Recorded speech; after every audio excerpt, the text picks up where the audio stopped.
taloqni erkak demak noiloj qolgandagina ishlatadi.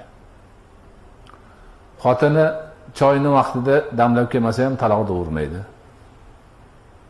Otamikiga borib kelay, kasal ekan, ko'rib kelmasam bo'lmaydi desa, borsang taloqsan demaydi.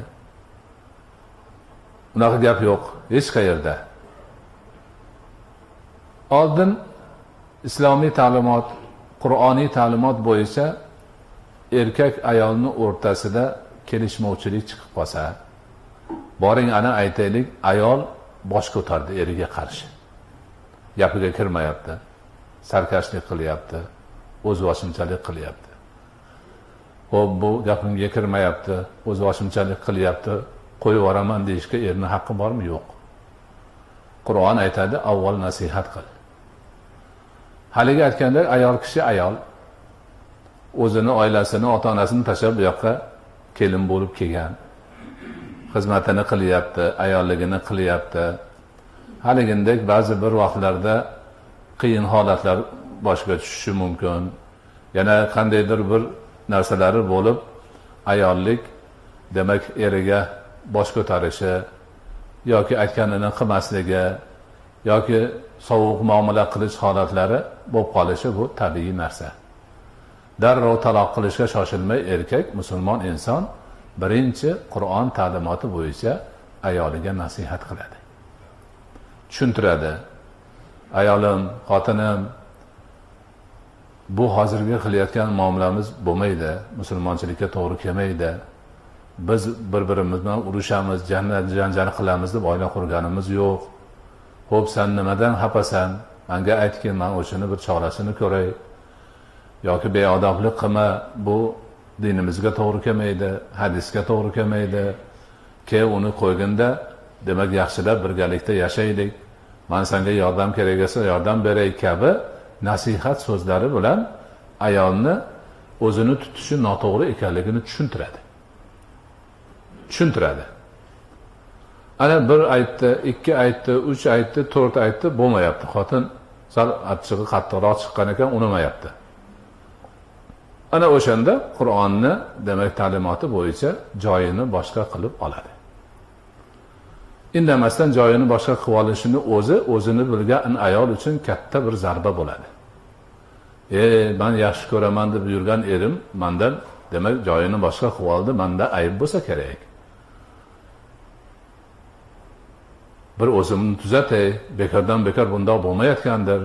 Shuncha vaqt birga yashadik, bunaqa holat hech bo'lmagan edi deb o'zini bilgan ayol bo'lsa, o'zini o'rnaydi. Faraz qilaylik, ayolni achchig'i undan ham battar chiqqan ekan, shundan ham nasihat topmadi. Bo'lmayapti. Yana shu janjal davom etyapti, bevoshlik davom etyapti, erni gapiga ham kirmayapti, haligi hijron ham nima qilmadi? Ta'sir bermadi. Ana o'shanda endi qarindoshlarga aytiladi. Mana qarindoshlar, bizni manaqa holimiz bo'lib qoldi. Voy qaynota, voy qaynona, qizlaringiz bunaqa qilyapti deyiladi. Ular bir nasihat qiladi. Hoy, unaqa qilma deydi. U ham bo'lmasa, endi ikki taraf, er tarafdan, ayol tarafdan hakamlar chiqadi. Masalani ko'rishga. Er tarafni vakillari erni gapini, ayol tarafni vakillari ayolni gapini eshitishib, o'rtada maslahat qilishadi. Qur'onda bu hakamlarni ishi isloh bo'lishi aytilgan. Bularni orasini isloh qilish uchun hakamlik qilishadi. Nima kamchilik bo'lsa to'g'rilashga, o'sha qarindosh urug' endi birga bo'lib ikkovini yarashtirib qo'yishni o'zlariga vazifa qilishib olishadi. Urinishdi, bo'lmayapti. Ular ham aytdiki, bular bo'lmas ekan endi desa, ajrashishga keyin demak nima bo'ladi? Qaror bo'ladi. Qaror bo'lganda ela taloq qo'y demaydi. Endi taloq qo'yishni sunniysi shariatda borisi qanaqa bo'ladi? Taloq qo'yish uchun er xotinini pokizami, pokiza emasligini surishtiradi, biladi o'zi. Demak, bir pok bo'lib ikkovlari eri xotinlik qilib qo'shilishgan bo'lsa, kutib turadi.